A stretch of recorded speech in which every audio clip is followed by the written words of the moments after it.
Două cuvinte sunt parcă pe buzele tuturor de ceva timp încoace: anxietate și depresie.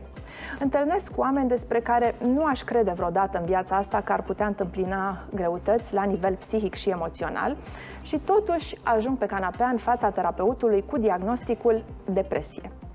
Și nu contenez să mă întreb ce se întâmplă cu noi. Așa că am apelat la un specialist în speranța că ne va lămuri multe dintre necunoscute.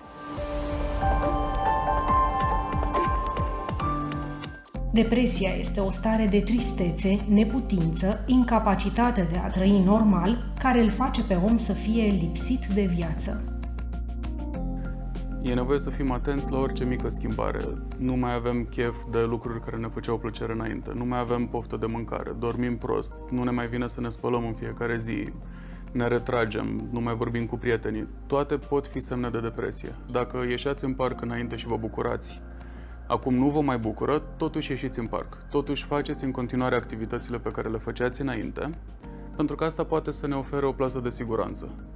E nevoie să mergem la medic și să discutăm despre lucrurile astea. Ce altceva mai putem face este orice activitate care poate produce plăcere. Deci putem încerca lucruri noi, nu o să fie ușor, depresia încearcă să ne facă să nu mai facem nimic. Ascultăm muzică, ne luăm un hobby nou, pictăm, ieșim în oraș, mâncăm ceva ce știm că ne place sau ceva bun, avem grijă de noi, ne răsfățăm, cum am putea spune.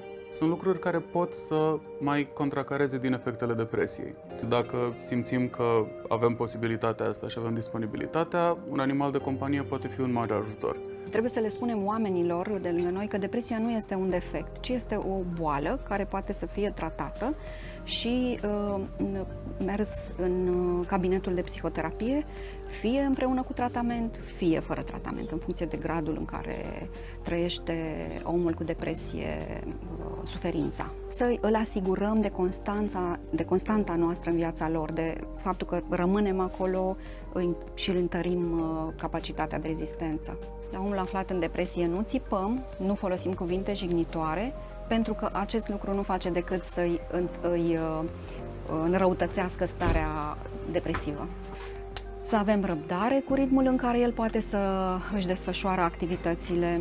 Persoanele cu depresie au nevoie din partea noastră să le reafirmăm cu drag că sunt importante pentru noi, că vom rămâne alături de ele. Să nu uităm, ca persoane care se află în preajma celor cu depresie, să avem grijă să ne odihnim, să păstrăm un timp dedicat nouă și relaxării, în care noi să ne putem încărca bateriile pentru a continua să fim suport pentru cei aflați în depresie.